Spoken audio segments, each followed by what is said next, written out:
Assalamualaikum warahmatullahi wabarakatuh. Halo semuanya, selamat datang di podcast Bincang Kampus Poltekkes Kemenkes Tasikmalaya. Bincang Kampus, cerita kampus yang menginspirasi. Nah teman-teman, di episode kali ini saya Desi akan menemani kalian semua dalam 1 jam ke depan. Nah, tapi pagi ini tuh kita akan membahas tentang topik yang cukup berat nih teman-teman.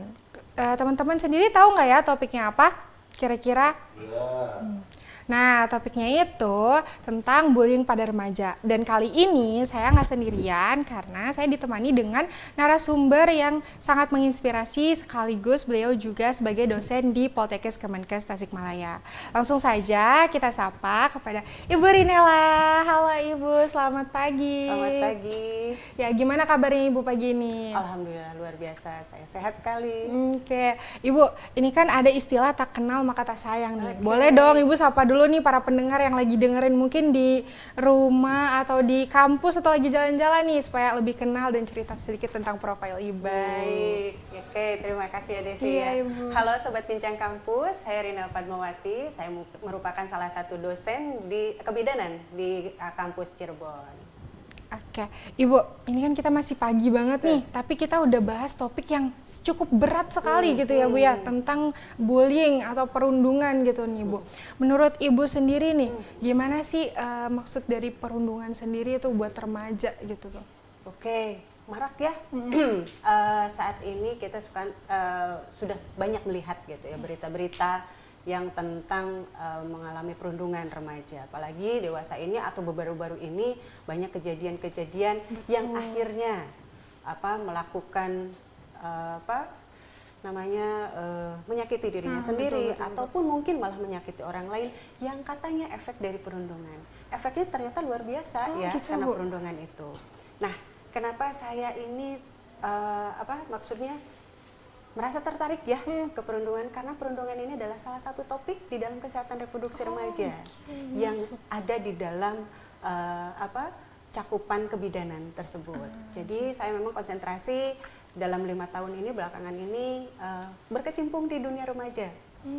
Salah satunya adalah perundungan.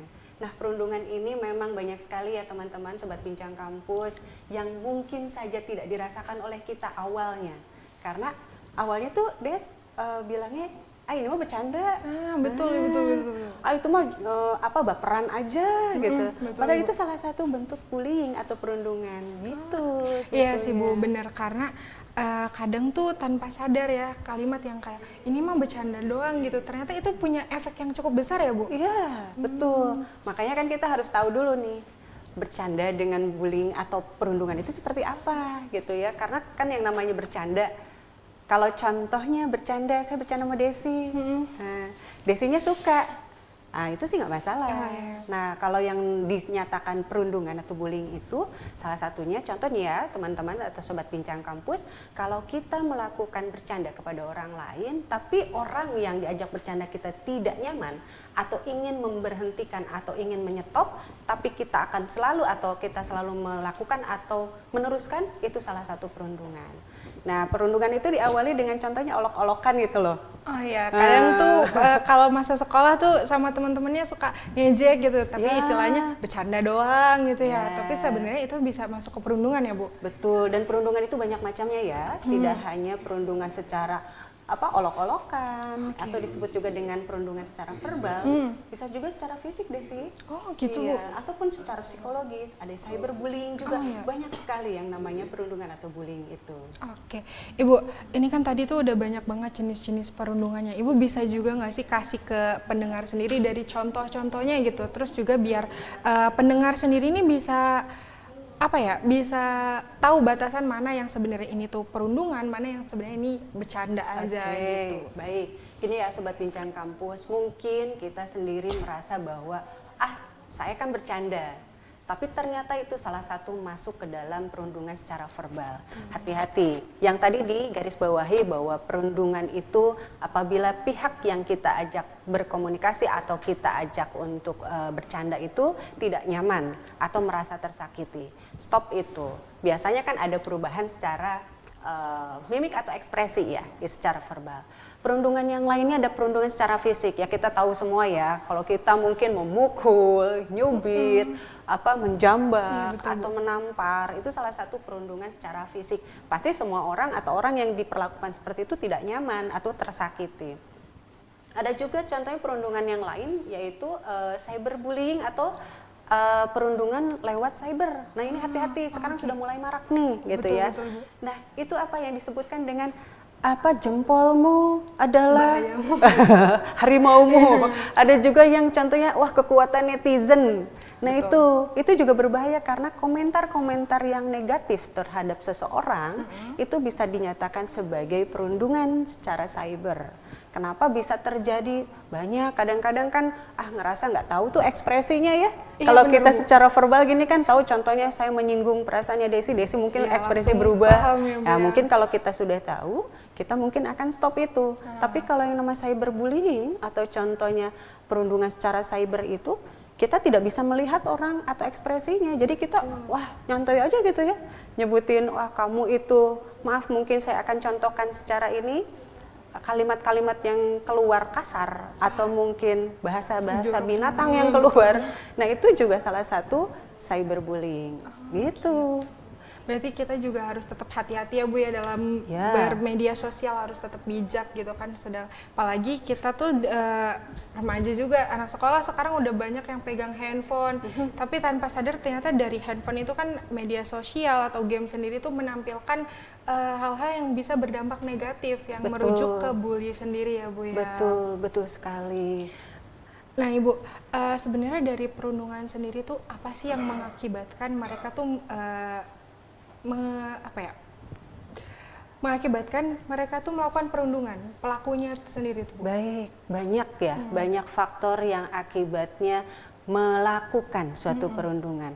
Pertama, karena yang paling utama adalah pengetahuan mereka tentang perundungannya itu masih minim. Saya sudah bertanya kepada beberapa orang remaja yang mengatakan bahwa kamu sadar nggak kamu sudah melakukan perundungan? Nggak tahu Bu, saya sangka itu adalah bercanda. Aja ya, Bu, ya? Kan karena saya ingin berteman, caranya saya seperti ini. Tapi ternyata salah. Tapi ternyata salah gitu kan. Setelah saya tanya orang yang atau korbannya, kamu merasa nyaman nggak? Nggak. Dan mereka karena kedua belah pihak ini tidak tahu, akhirnya merasa bahwa itu bukan perundungan awalnya. Gitu. Tapi ternyata itu adalah suatu perundungan gitu. Jadi perundungan tersebut karena perundungan tersebut dimulai karena ketidaktahuan itu gitu. Jadi perlu kita memberitahukan kepada orang lain bahwa perundungan itu adalah hal-hal yang seperti ini. Ada perundungan secara verbal, non verbal atau fisik, psikologis. Psikologis itu ancaman, ancam. Awas lo ya, kerjain PR saya ya, kalau enggak awas lo. Nah itu salah satu. Itu kan itu salah satu psikologis ya, perundungan psikologis. Atau juga bullying yang tadi yang disebutkan yang menggunakan itu. Nah, apa sih yang tadi disampaikan bahwa bagaimana sih orang pelaku itu bisa melakukan perundungan? Yaitu ketidaktahuan itu dan ada hal yang lain. Apa tuh Bu? Hal yang lainnya adalah bisa mulai dari pola asuh. Dari orang tua, lingkungan sekitar. Karena ingin membuktikan, karena banyak juga remaja atau orang-orang, ini tidak hanya di remaja ya, tapi karena kebetulan kemarin saya konsentrasi di remaja, di kesehatan reproduksinya, si remaja itu ingin diakui oleh salah satu kelompok. Nah, untuk diakui salah satu kelompok, dia harus membuktikan. Nah, membuktikan contohnya dengan contoh, mengancam atau menindas orang bahwa berarti kamu sudah nih, kekuatan kamu terlihat, jadi bisa gabung sama kelompok kita. Nah itu yang memang kadang-kadang si orang tersebut, remaja itu merasa bahwa saya ingin masuk ke lingkungan atau komunitas tertentu, saya harus melakukan hal-hal yang dianggap oleh kita perundungan ya. Kalau bagi dia itu adalah salah satu syarat gitu kan untuk masuk ke salah satu komunitas. Berarti karena ketidakseimbangan kekuatan juga itu bisa jadi perundungan ya Bu ya, gitu. Terus kadang Bu, aku tuh sempat lihat di berita atau enggak di televisi gitu, ada yang menampilkan bahwa ternyata seorang pelaku perundungan itu sebenarnya tadinya adalah korban dari perundungan sendiri gitu Bu. Makanya kadang ada yang dia tuh sebenarnya pendiam nih di dunia nyatanya, tapi ternyata kalau di media sosial dia melakukan perundungan. Itu bisa jadi karena dendam atau bagaimana Ibu? Cyberbullying ya berarti dia yang awalnya. Bisa seperti itu, karena memang ada juga yang memang melakukan bullying itu karena dia dari korban dulu. Korban yang memang suka diolok-olok awalnya. Gitu. Dikucilkan mungkin. Setelah itu dia akan dendam. Kemarin mungkin marak ada berita yang melakukan pengeboman ya, itu salah satunya. Ternyata dia dibully secara terus-terusan dan dikucilkan sehingga dia merasa bahwa oke, sepertinya saya punya kekuatan lain gitu ya. Dengan cara mungkin akhirnya dia melihat juga situs-situs atau mungkin tayangan-tayangan yang kekerasan. Ya, karena kemarin ternyata dia melihat tayangan-tayangan kekerasan di internet sehingga dia bisa merakit dan lain-lain, akhirnya dia melakukan.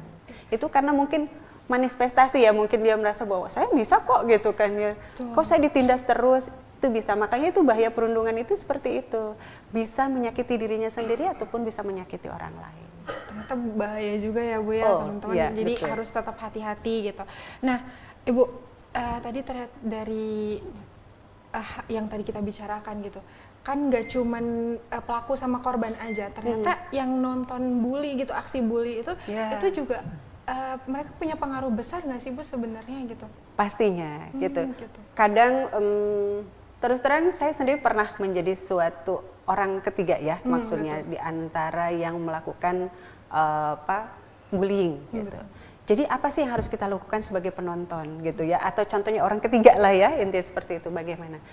Kita harus sadar juga bahwa itu adalah salah satu tindakan yang tidak baik atau tindakan pidana ya untuk perundungan ini. Jadi bagaimana? Ya udah, kita harus memberitahukan pada korban, ayo berani speak up. Oh gitu. Ya, berani speak up. Apalagi yang nonton pun kita bisa melaporkan bahwa saya melihat atau mendengar orang ini diperlakukan tidak enak dan dia merasa tidak nyaman. Seperti itu. Itu juga penting ya. Jadi sobat kampus semuanya jangan takut untuk speak up. Kalau kita melihat suatu bullying atau perundungan. Begitu juga kalau contohnya kita melihat langsung. Ya, jadi jangan segan-segan. Cari kemana? Kalau untuk remaja-remaja nih, bisa ketemu kalau di lingkungan sekolah ke gurunya masing-masing, guru BK. Kalau di lingkungan rumah ke orang tuanya. Itu yang paling penting. Jadi jangan takut untuk berbicara atau melaporkan. Namun Desi, kalau contoh di sekolah nih, gimana ya caranya? Bisa juga dengan contohnya membuka aduan. Tanpa kayak kotak saran, betul, aduan itu dan dirahasiakan. Barangkali yang mengadukan merasa terancam juga, karena kan yang tadi ya ada yang perundungan secara psikologis ya, itu merasa terancam nih, saya sebagai saksi gitu ya, nanti saya bagaimana dong gitu. Nanti ya. saya dibully juga Gitu kan ya, ya. Bu. Jadi itu bisa ada kotak saran atau kotak aduan yang memang bisa anonim gitu ya, yang mengadukannya. Tapi orang pelaku dan korbannya bisa disebutkan di sana. Seperti itu. Nah, Ibu, kalau buat ngadu sendiri kadang tuh kan mereka juga takut dianggap pengaduan atau kalaupun mereka ngelapor ke orang tua cerita gitu.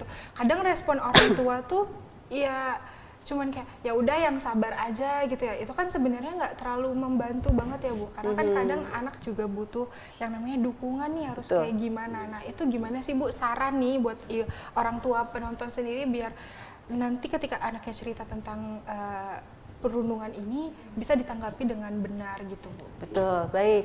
Mungkin untuk masyarakat di luar sana barangkali ada anaknya, adiknya, ataupun mungkin temannya yang menjadi korban perundungan, kita harus memberitahukan bahwa perundungan itu adalah hal yang tidak nyaman dan tidak baik, sehingga bisa dilaporkan gitu ya. Jadi kita memberikan pengetahuan pada mereka untuk speak up atau berbicara bahwa dia merasa sudah menjadi korban perundungan. Seperti itu. Jadi jangan takut untuk berbicara bahwa saya menjadi korban, nggak apa-apa. Nanti biasanya akan dilindungi ya sebagai korban bullying tersebut. Oke, ini Bu, ada lagi mungkin kalau misalkan buat pelaku sendiri nih Bu, sebenarnya apakah mereka tuh memang maaf banget jahat dari lahir atau memang karena ada hal lain gitu, ada faktor lain? Oke, ya kalau saya menganutnya setiap manusia itu terlahir baik ya, Betul. tidak ada yang jahat dari Iya, lahir ya. betul ya, Bu. Itu bagaimana kok sekarang kenapa jadi pelaku pembuli gitu ya, atau menjadi perundung gitu? Karena tadi kembali lagi, bisa jadi karena dari lingkungannya, dari asuhannya, pola asuhnya, dan mungkin banyak yang menormalisasikan bahwa perundungan itu yang tadi sabar wajar. aja, nggak apa-apa, nggak usah baperan ya gitu kan ya, iya gitu kan, itu menormalisasikan karena dia ingin membuktikan kekuatannya. Jadi ya kalau contohnya hanya sebatas pembuktian ya, pembuktian bahwa saya itu kuat gitu loh, secara Pembuktian mungkin sementara ya, Bu, ya? iya gitu. Jadi kalau memang jahat dari lahir enggak ya mungkin, oke. tapi karena faktor lingkungan, ada faktor-faktor lain yang membutuhkan pengakuan sehingga si orang tersebut melakukan bullying gitu. Gitu. Nih Bu, gimana sih cara kita nih sebagai mungkin teman ya yang melihat selain melaporkan gitu, gimana caranya mengetahui bahwa dia tuh sebenarnya terkena bully atau dia tuh sebenarnya pelaku bully? Gimana caranya tuh Bu ngebedainnya? Kalau kita melihat dari korban ya, kenapa bisa bisa membedakan? Biasanya dia dari awalnya ceria, berikutnya dia menarik diri, ya, atau mungkin jadi murung, ya, atau mengucilkan diri sendiri, atau contohnya secara tidak langsung nggak dikucilkan ya, tapi dia menarik diri gitu. Dia ajak ngobrol, biasanya dia ceria, tapi enggak gitu kan ya berikutnya. Betul. Nah itu mulai dari sana ada perubahan secara sikap, itu juga salah satu. Kita tanya. Nah sebagai seorang orang ketiga yang bukan pelaku, pentingnya kita untuk empati kepada korban ini. Ini kenapa ya gitu. Contohnya Desi tadinya awalnya ceria nih gitu ya. Setelah ada hal tertentu yang tidak kita ketahui, taunya Desi berikutnya jadi murung. Nah contohnya saya melihat seperti itu, saya tanya, Desi apa kabar? Desi bagaimana? Kita tanya pelan-pelan ya, dari hati ke hati, atau kita temani. Nah dari situ dia akan merasa bahwa oh saya tetap ada kok yang peduli. Nah kalau dengan peduli seperti ini, jadinya anak tersebut atau orang tersebut akan mulai terbuka bahwa sebetulnya saya sudah disakiti oleh siapa.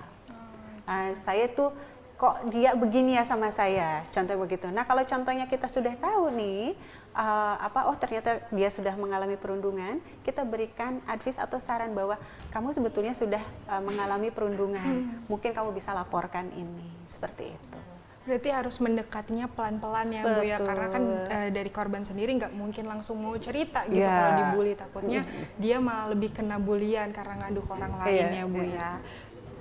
Nah Ibu, buat pelaku sendiri nih, gimana caranya mereka tuh biar sadar kalau ternyata perlakuan mereka tuh bisa berdampak buruk tuh. Kan kadang pelaku sendiri tuh nggak sadar nih, sebenarnya nggak merasa bersalah kalau apa yang mereka lakukan itu ternyata berdampak buat korbannya sendiri. Oke, berarti dari sisi kita sebagai orang ketiga ya, yang melihat bahwa dia pelaku gitu kan ya. Kembali lagi, pelaku perundungan itu adalah suatu serangan atau agresi yang dilakukan oleh salah satu orang kepada orang lain yang lebih lemah. Jadi kita garis bawahi di sini bahwa seorang pelaku bullying atau perundungan itu merasa bahwa dia lebih kuat. Nah, bagaimana caranya? Ada yang ekstrim, kita lawan. Karena pelaku bullying itu dia akan berhenti kalau kita lawan. Gitu kan, kalau dia merasa bahwa dia ngancem balik, contoh gitu kan, seperti itu ya kalau secara kasar ya. Jadi intinya kalau pelaku itu kita berikan informasi bahwa kalau pada saat dia ngancem, kita balik terus bilang, nyaman nggak kamu seperti itu? Enggak. Nah kamu itu sudah menjadi pelaku perundungan karena orang yang diperlakukan seperti kamu yang tadi lakukan itu tidak membuat nyaman orang lain atau menyakiti orang lain. Gitu. Jadi saya juga ini berikan nasihat juga untuk para remaja ataupun siapapun, sobat bincang kampus dimanapun, agar tidak terrundung atau tidak terbuli, kita harus kuat gitu ya. Jadi apabila memang ada orang yang sudah mulai nih ke kita seperti apa, Kita nggak usah, jangan memperlihatkan kelemahan kita kuat gitu ya. Kita berani untuk melawan perundungan seperti itu. Ya, berarti cara untuk menghentikan perundungan Betul. sendiri dari kitanya harus Ya. mulai berani gitu ya Bu ya. Karena ternyata perundungan juga kan udah diatur dalam undang-undang ya Bu ya. Ya, Jadi betul. dari orang tua juga harus bisa ngajarin mereka, karena ternyata pola asuh dari anak-anak orang tua misalkan terlalu mengekang ya Bu ya, terlalu ngekang nanti anak jadinya mau bebas di luar, terlalu dibebaskan juga salah. Nah itu sebenarnya harus kayak gimana sih Bu caranya gitu? Baik, kembali lagi tadi saya awali bahwa perundungan ini bisa dari pengetahuan, bisa juga dari pola asuh orang tua, menormalisasikan bahwa biasanya dari masih kecil tuh, Iya. Masih kecil dia sudah mulai bisa contoh ngejorokin temennya gitu iya, kan ya, itu harus ngejorokin ditegur sampai ya, Bu, ya? jatuh, ya. Cuman kan kadang orang tuanya menyebutkan bahwa bercanda nggak apa-apa, saking gemesnya kali Masih ya kecil gitu ya, Bu. nggak apa-apa masih kecil, karena gemes sama orang itu jadi dia jorokin. Harusnya kita berikan pengertian ya sebagai orang tua pada saat anak kita menjorokin apa ya namanya, Ngedorong mendorong gitu ya, oke, Ngejorokin. mendorong anak orang lain. Nah itu mungkin kita beritahukan, adek tidak boleh karena betul. itu tidak baik. Ya. Ya walaupun si anak bilang gemesnya tidak dengan melakukan dorong. Nah mungkin dicubit, bukan dicubit maksudnya, mungkin kayak disayang-sayang dilus-sayang gitu loh. saja gitu ya, dilus-elus disayang, tidak untuk melakukan kekerasan secara fisik gitu. Jadi kita sampaikan itu dari kecil gitu. Kalau kita sudah menyampaikan, anak itu tidak akan menormalisasikan. Udah belajar ya, Iya, udah mulai kadang-kadang mengerti. normalisasi dari orang tua nih, didorong gitu kan, nggak apa-apa, kedengeran dong sama anak ya, nggak apa-apa masih kecil, gemes kali, oke deh kalau gitu saya ke anak yang lain saya ngedorong juga karena saya gemes gitu ya, padahal itu tidak baik gitu loh. Ternyata itu juga mungkin berdampak Betul. ke depannya ya Bu ya, apalagi untuk remaja gitu. Iya. Oke Bu, tahan dulu ya perbincangan kita, karena ternyata perbincangan kita tuh udah sangat menarik banget nih. Tapi kita bakal break dulu. Jadi buat sobat kampus jangan kemana-mana, tetap di Bincang Kampus, cerita kampus yang menginspirasi.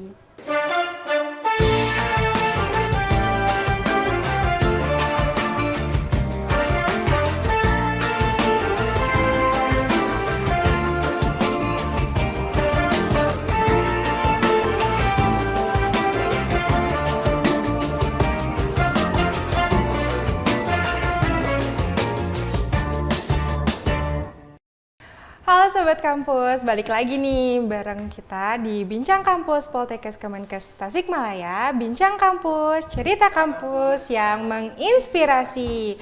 Nah, tadi kan kita udah banyak banget nih Bu ya bahas gitu kan tentang cyberbullying, terus juga perundungan. Nah, ini tuh Bu, tentang cyberbullying sendiri nih Bu. Kalau misalnya aku pernah dapet cerita nih kayak pasangan nih Bu ya, pacaran gitu kan, terus dia disuruh untuk posting lah foto atau suruh foto nih yang vulgar gitu. Terus nanti kalau misalkan nggak nurut nanti disebar lah kayak gitu ya Bu ya. Itu kan udah sering banget di remaja-remaja kayak gitu. Nah itu tuh gimana cara kita melapornya juga Bu, karena kan pasti takut banget gitu ya Bu ya, karena ancamannya juga bisa jadi nanti kamu putus sama saya atau gimana gitu tuh. Gimana caranya biar mereka lebih berani gitu. Baik, sebelum kita ngebahas bagaimana sih cara melapornya, melapornya sebetulnya gampang ya, langsung ke pihak berwajib ya, atau mungkin ke polisi salah satunya, karena di sana ada unit khusus untuk cyberbullying atau kejahatan-kejahatan cyber gitu ya. Betul. Nah, sekarang intinya bagaimana caranya kita mengamankan diri nih biar tidak mengalami cyberbullying. Hati-hati dengan data pribadi. Oh, ya. itu berbahaya Bu? Oh banget gitu ya, makanya data pribadi apa sih contohnya? Entah itu identitas kita yang memang ada di kartu identitas, atau mungkin foto-foto kita. Makanya kalau foto, kalau saya sarankan jangan aneh-aneh gitu ya fotonya. Betul. Tapi yang namanya sudah otaknya bullying gitu ya. Jadi pasti ada ya Bu. Walaupun fotonya biasa, normal, dia edit. Kita Ya, ada benar-benar. satu cerita ini kebetulan memang di wilayah kota Cirebon juga, mungkin sekarang marak ya, dan mungkin sudah masuk ke media juga, bahwa ada salah satu remaja gitu ya, dimulai dari remaja waktu SMP, dia minta foto teman perempuannya. Ya, ini berarti teman pelajar Ini ini laki-laki laki-laki ya gitu. berarti, Bu. Minta foto teman perempuannya. Tadi minta dikirain mungkin aman-aman biasa aja, minta Iya. biasa gitu ya, bukan yang buat yang Taunya negatif apa gitu. Desi? Dia edit dengan wow. kepalanya fotonya temennya, bawahnya Badinya adalah beda. badan orang lain yang mohon maaf telanjang. Oh, wow. Ya, oke. Jadi itu kan salah satu cyber juga Betul, kan? Bu. Apa maksudnya bully juga? Karena kan dia merasa tidak nyaman. Emang bukan tubuhnya, tapi kan kalau sudah di-up atau di-upload ke Media sosial, apalagi itu memakai muka dia ya, Bu ya. semua orang bisa melihat seolah-olah bahwa itu badannya. Betul. Dan dia merasa bahwa itu ada salah satu ketidaknyamanan Iya. dong, gitu kan ya. Aib, padahal memang dia tidak. Akhirnya efeknya apa? Kepada perempuan tersebut, dia mendapatkan kayak semacam ya dikucilkan lah ya, Iya, atau mungkin ada sanksi diskriminasi sosial Bu, gitu ya dari masyarakat, ada sanksi sosialnya. Padahal kan dia merasa tidak pernah Tidak melakukan itu, gitu. Makanya hati-hati untuk menyebarkan foto pribadi gitu ya, karena memang banyak kejahatan-kejahatan betul. yang terselubung gitu ya. Betul, Karena Ibu. di sini juga teman-teman atau sobat bincang kampus banyak sekali remaja yang sudah pintar Media bergadget sosial. ya, bermedia sosial ataupun mungkin main game Iya. gitu ya. Oh, iya. Di dalamnya itu terselubung hal-hal yang memang tidak baik, ada kekerasan, ada pornografi dan lain-lain. Ya. Gitu. Aku juga sempat nemuin ya Bu ya di salah satu platform media sosial Betul. gitu. Ada perempuan ini dia pakainya sebenarnya postingnya sopan gitu. Betul. Tapi ternyata ketika lewat lagi di akun lain yang bukan milik dia itu diedit jadi bajunya lebih terbuka gitu kan. Betul. Itu ternyata cyber juga ya Bu ya. Betul. Dan itu cukup berbahaya ya Bu. Berbahaya menurut saya. Berdampak. Kenapa? Karena memang efeknya tadi, yang tadinya dia tidak merasa apa-apa, tidak melakukan apapun, tapi kok tersebar dan dia akhirnya mendapat sanksi sosial gitu kan Betul. ya. Padahal saya tidak melakukan gitu. Nah itu kan kalau mendapatkan sanksi sosial dia kena mentalnya juga gitu kan ya. Akhirnya apa? Dia akan menarik diri, dia akan mengucilkan dirinya sendiri, yang efeknya nanti takutnya dia malah menjadi menyakiti dirinya sendiri gitu. Nah Ibu, terus juga kan ada nih istilah cancel culture gitu ya Bu ya. Jadi di mana kita nyebarin video informasi orang lain lewat, mungkin sekarang juga udah banyak ya Bu ya akun-akun gosip gitu kan. Nanti bis itu disebarin lah gosip-gosip yang tidak benar, disebar terus dari buat si korbannya sendiri kan merasa bahwa itu nanti jejak digitalnya bakal terus ada selamanya gitu ya Bu. Nah itu pasti berdampak banget. Nah kapan sih Bu itu tuh bedain itu udah kelewatan atau enggaknya gitu? Ya kembali lagi tadi kita awali dari konsep perundungan itu. Apabila pihak yang memang ada pihak yang dirugikan, itu salah satunya adalah suatu perundungan. Jadi kalau memang sudah ada yang dirasa bahwa itu adalah hal yang merugikan atau mungkin mencari keuntungan dari hal-hal yang tidak baik dari orang lain, itu juga tidak baik, dan orang lain yang diambil keuntungannya itu merasa terancam atau merasa dirugikan, itu salah satu perundungan. Jadi bagaimana kita menyikapinya? Berarti kita menyikapinya dengan cara stop gitu loh ya, jangan melakukan bully itu atau perundungan tersebut. Gitu. Berarti pelaku sendiri yang di media sosial itu ternyata lebih jahat ya Bu dibandingkan dengan yang langsung gitu, karena ternyata kalau langsung kita bisa melihat reaksinya, tapi ternyata kalau misalkan tidak ya orang tuh cuma bisa lihat dari komenan teman-temannya, dari hujatan-hujatan doang, jadi kayak dia dihujat seneng nih gitu kan, tapi ternyata itu berdampak banget buat pelakunya ya Bu. Kalau Ibu sendiri nih ada cerita nggak nih tentang cyberbullying atau mungkin bully-bully yang lain mungkin apa gitu, boleh ceritain kepada pendengar podcastnya. Saya ada cerita seru nih ya. Pada saat itu ada salah satu siswa laki-laki yang ngobrol akhirnya, ngobrol gitu kan. Karena memang hubungannya kita waktu itu sedang membicarakan tentang perundungan atau tentang salah satu perundungannya itu dengan perundungan secara verbal gitu ya. Dan saya sampaikan ada catcalling. Ya, itu udah catcalling pada saat dijelaskan seperti apa sih Bu catcalling? Catcalling contohnya gini, sweet gitu ya, gitu di kan jalan ya Bu. Cewek gitu kan ya. Nah saat itu dia bilang, akhirnya dia mendekat. Saya kaget juga, Bu saya mau ngobrol. Ngobrol apa Dek? Bu kemarin tuh beberapa, ya nggak lama lah, belum lama katanya, saya pernah mendapatkan perundungan. Perundungan apa nih? Dari siapa? Orang selewat, Bu. Oke, dalam bentuk seperti apa? Catcalling, Bu, yang tadi disampaikan. Dia malu, ragu untuk menyampaikan, tapi saya kuatkan bahwa tidak usah ragu, tidak usah malu. Kalaupun menjadi korban, yang penting bagaimana cara mengatasi untuk berikutnya, gitu ya. Akhirnya dia bilang bahwa, Bu, saya di catcalling. Oke, sama cewek? Iya. Enggak, Bu. Sama siapa? Sama laki-laki. Aduh, dia bilang gitu. serem juga ya Bu sama laki-laki. Terus saya bilang, loh, laki-laki catcalling kamu? Iya.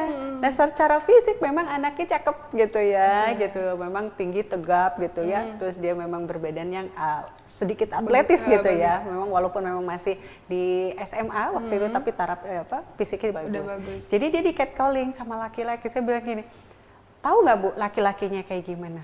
Om Bu bilang gitu. Saya sampai ketawa.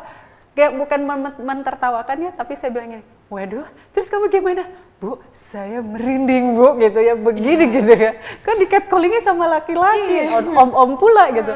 Kalau sama masih cewek sih, rada oke lah ya Bu ya, gitu kan. Lah, Mama kalau sama perempuan kamu nyaman? Ya, selama memang nggak gimana-gimana nggak apa-apa lah Bu, gitu kan ya. Tapi kalau sama itu kan saya merinding juga, bilangnya seperti itu. Jadi Sobat Bincang Kampus, hati-hati ya catcalling atau perundungan. Kekerasan bisa seksual atau kekerasan secara perundungan itu bisa laki-laki dengan laki-laki, bisa juga perempuan dan perempuan, bisa laki ke perempuan atau perempuan ke laki-laki. Jadi hati-hati, jangan merasa bahwa saya kuat gitu ya, tapi menindas yang lebih lemah menurut kita gitu. Nah, Ibu, ngomong-ngomong soal catcalling sendiri nih, pasti kan dari pendengar juga tuh sering banget ngalamin ya, entah itu perempuan digoda sama laki-laki, kalau lagi lewat di kiu cewek gitu ya Bu ya, sering banget. Nah, itu tuh gimana sih Bu biar merekanya tuh sadar gitu kalau itu perbuatan yang salah. Kadang kan ada juga yang berani nyamperin, kamu ngapain kayak gitu gitu. Itu sebenarnya benar atau enggak tindakan yang benar? Betul. Kalau contohnya kita di catcalling seperti itu, kan saya bilang, kalau pelaku perundungan itu merasa dianya kuat. Tapi kita lawan dengan bahwa kita lebih kuat kok, gitu loh intinya. Tapi tidak melawan dengan seperti kita catcalling lagi atau gimana, atau kita samperin, gitu kan. Apa tadi, gitu kan. Manggil, apakah harus seperti itu atau gimana? Karena memang saya pernah melihat di media sosial ya, Sobat Kampus semuanya, bahwa yang di catcalling seperti itu, banyak yang berhenti setelah dilabrak, gitu. Langsung datengin. Jadi jangan merasa pas di catcalling terus kitanya mungkin gimana bereaksi ketakutan, mereka merasa akan lebih senang ya Bu. Iya, tapi kalau contohnya di catcalling kita melawan gitu kayak kan. menciut gitu. Iya. Gitu. Terus bisa aja contohnya apalagi kita bisa pura-pura memvideokan atau nelfon atau bagaimana kita, kamu tadi ngapain gitu kan ya, apa ini kamu nih gitu kan ya, langsung seperti itu dia akan merasa wah ternyata korban saya kuat nih gitu kan, saya nggak berani deh. Karena banyak kejadian malah yang melakukan catcalling tersebut lari akhirnya gitu. Karena udah ada buktinya, takutnya beneran di video, takut dibuktiin, dilaporin gitu kan ya. Jadi udah stop aja gitu. Nah, berarti buat teman-teman pendengar semua, kalau yang merasa di catcalling di jalan, caranya harus berani melawan, berani menegur secara langsung. Seperti yang tadi Ibu Rinela sampaikan gitu. Nah, buat pelaku sendiri nih Bu, sebenarnya pelaku bully sendiri tuh bisa berubah nggak sih Bu? Bisa sekali. Ya gimana caranya lingkungan yang kalau contohnya kita tahu bahwa dia seorang pelaku, ajak dia secara baik-baik. Yuk, terus kasih tahu bahwa kamu sudah melakukan perundungan nih, gitu kan ya. Jangan takut. Kalaupun sudah melakukan, minta maaf sama korbannya. Nanti kita perbaiki pelan-pelan bahwa sikap atau perilaku yang kemarin-kemarin kamu anggap bercanda itu adalah salah satu perundungan, kita hilangkan. Mulai pelan-pelan kita hilangkan gitu ya. Jadi berubah bisa. Dengan lingkungan yang baik dia akan merubah perilakunya dia juga. Tapi Bu, kadang ada aja orang tuh yang dia ternyata pelaku, cuman dia tuh mungkin sampai saat ini ya nggak ada kata maaf sama sekali, yang akhirnya buat si korban sendiri tuh dendam kayak misalkan dalam lingkungan pertemanan nih Bu. Kayak contoh mungkin mencoret-coret kursi dengan spidol, itu kan mungkin bisa masuk bully ya Bu ya, itu kan membuat merusak gitu kan.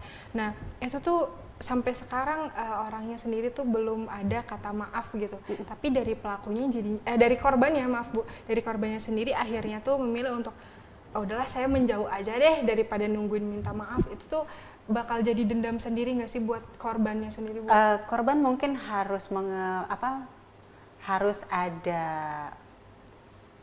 namanya konseling dulu ya, untuk merilis dendamnya tersebut. Karena kalau dibiarkan mungkin bisa jadi menjadi satu dendam, atau nanti saya akan jadi pelaku lagi. betul, ya, jadi mungkin dirilis dulu ya. Nanti betul. harus ngobrol dengan seorang konselor lah gitu kan ya. Kalau di sekolah-sekolah mungkin perlu adanya seorang konseling yang memberikan konseling kepada korban-korban gitu kan ya. Nanti kalaupun memang sudah menjauh, menghindar gitu ya, tapi dia sudah rilis bahwa saya tidak jadi dendam dan tidak akan melakukan, atau mungkin nanti ada forgiveness gitu ya, akan memaafkan gitu loh terhadap pelaku bullying tersebut. Tuh, berarti dari si korbannya kita harus melakukan konseling dulu ya, Bu ya. Harus konseling dulu, harus benar-benar merasakan bahwa ternyata dia tuh gak ada dendam sama sekali, karena takutnya nanti dia akan menjadi pelaku dari bully sendiri ya, Bu ya. Betul. Ibu, ini kan kita udah banyak banget bahas ya, ternyata waktunya cukup pendek kayaknya ya, kurang panjang nih, ya. gitu ya. Nah, dari yang kita sampaikan sendiri nih, ada nggak sih Ibu pesan-kesan untuk para pelaku bully yang mungkin dia mau berubah, terus para korban atau mungkin yang menonton podcast ini atau orang tua gitu ya, supaya lebih aware ke anaknya, supaya tidak jadi pelaku atau korban dari bully sendiri gitu. Baik, oke, Sobat Bincang Kampus, intinya kita harus sudah mulai stop rantai perundungan atau bullying ini. Kenapa? Sebagai seorang pelaku ataupun korban, kita yang orang ketiga memberitahukan atau memberikan pemahaman apa itu perundungan atau bullying. Apa sih lebih ke ketidaknyamanannya atau contohnya efek dari perundungan itu seperti apa. Ternyata luar biasa efeknya. Jadi kita stop karena memang sudah banyak sekali kejadian-kejadian yang diawali oleh perundungan atau bullying ini. Jadi nanti untuk pelaku sudah harus mulai diberikan informasi bahwa perundungan ini bisa dilakukan secara verbal, secara nonverbal, secara psikologis, ataupun mungkin cyberbullying. Nah, untuk yang korban, jangan takut untuk speak up atau berbicara, melaporkan bahwa kalian tidak sendiri, kalian masih banyak atau teman-teman banyak yang peduli ya terhadap orang-orang yang mengalami perundungan. Kita tidak akan diam, kita juga akan terus membantu melindungi korban. Dan untuk para yang melihat ya proses atau kejadian perundungan, jangan diam. Lakukan aduan atau laporkan pada orang yang memang kalian anggap bisa membantu bahwa perundungan ini bisa terputus. Seperti itu. Oke, Bu. Nah, ada lagi nggak, Bu, jargon atau kalimat nih buat para pendengar buat mengatasi bully sendiri nih, Bu? Oke, ya kita mungkin ada bersama-sama ya. Boleh, nanti boleh. untuk yang Ikutin bullying. ya. Oke, nanti saya bilang kalau contohnya perundungan, ada ini ya jargonnya. Betul. Stop bullying, Stop bullying, start caring, start caring. ya. Terus nanti jadilah teman, bukan ancaman. Bukan ancaman. Oke, kuat itu untuk membela, bukan untuk mengancam. Bukan untuk mengancam. Oke. Mulai lingkungan yang aman dimulai dari kita. Dan mari kita lawan perundungan. Oke, jadi harus stop bullying, Start caring ya, Bu ya. Oke. Kita sama-sama mungkin? Boleh, Yuk, Bu. kita Yuk. ya. 1, 2, 3. Stop bullying, start caring. Oke. Boleh ulang lagi deh, Bu, ulang lagi. Oke. Buat ininya, apa namanya, jargonnya ya, Bu. Oke, gitu. 1, 2, 3. Stop bullying, start caring. Nah, Ibu, tepuk tangan dulu dong buat Ibu Rinela. Terima kasih atas waktunya ya, Bu ya. Sama-sama. Atas waktu ya untuk sharing yang sangat bermanfaat kali ini. Dan buat teman-teman yang mendengarkan, ingat kalau misalkan kalian itu nggak sendirian, jadi kita tuh sama-sama bisa menciptakan dunia yang lebih baik dan lebih peduli. Harus lebih peduli ke korbannya, ke pelakunya juga, dan orang tua juga harus bisa lebih aware ke anak-anaknya. Oke, teman-teman, kita udah selesai nih acara sharing session bareng Bu Rinela. Nah, jadi minta maaf banget kalau misalkan ada pertanyaan ya Bu, atau mungkin ada kalimat yang mungkin ada salah-salah gitu. Sama-sama. Ya. Nah, jadi buat teman-teman, kita ketemu lagi nanti di episode podcast Bincang Kampus selanjutnya. Podcast Bincang Kampus, cerita kampus yang menginspirasi. Dadah. Assalamualaikum warahmatullahi wabarakatuh. Ya. Dadah.